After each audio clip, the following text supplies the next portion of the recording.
Good afternoon, President of the IPU. Good afternoon, colleagues.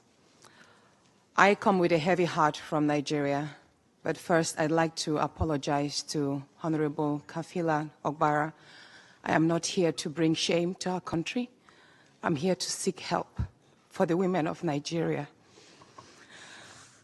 Again, my name is Senator Natasha Akpoti-Uduaghan. 5 days ago, on the 6th of March 2025, I was suspended.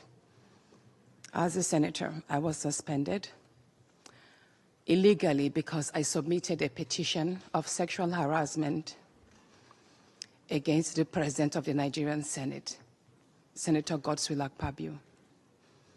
I thought that by submitting the petition, he would recuse himself, and both of us will submit ourselves to the Committee on Ethics, Privileges and Public Petition for a fair and transparent investigation.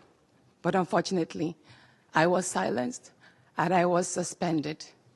I was suspended for 6 months, amongst many other stringent conditions, such as taking away my security,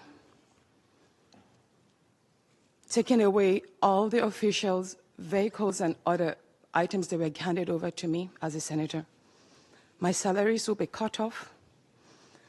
I must not appear anywhere near the National Assembly. And for 6 months, I'm not to introduce myself or present myself as a senator locally in Nigeria or internationally. That means I'm here illegally. But I had no other place to go but to come here and speak to you women. Because this is a bigger picture.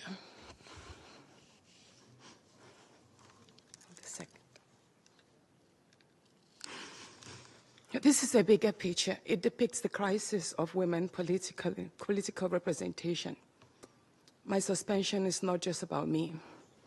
It's about the systemic exclusion of women from political leadership in Nigeria.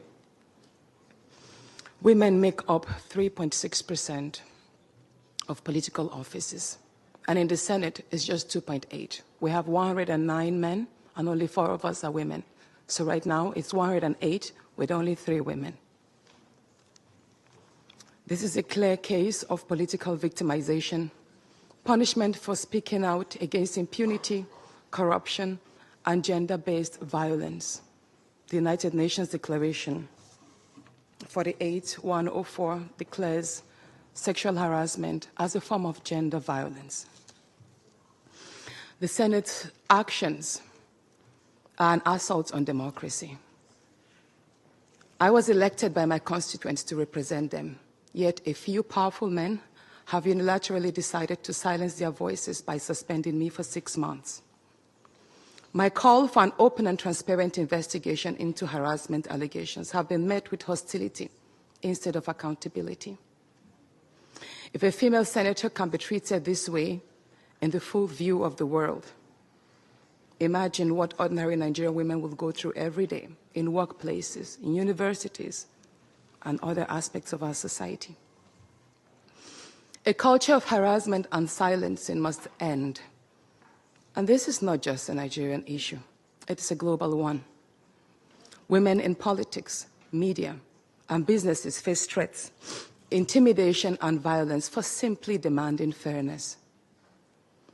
From sex for grades scandals in universities to harassment in workplaces and political spaces, Nigerian women have constantly been forced into silence.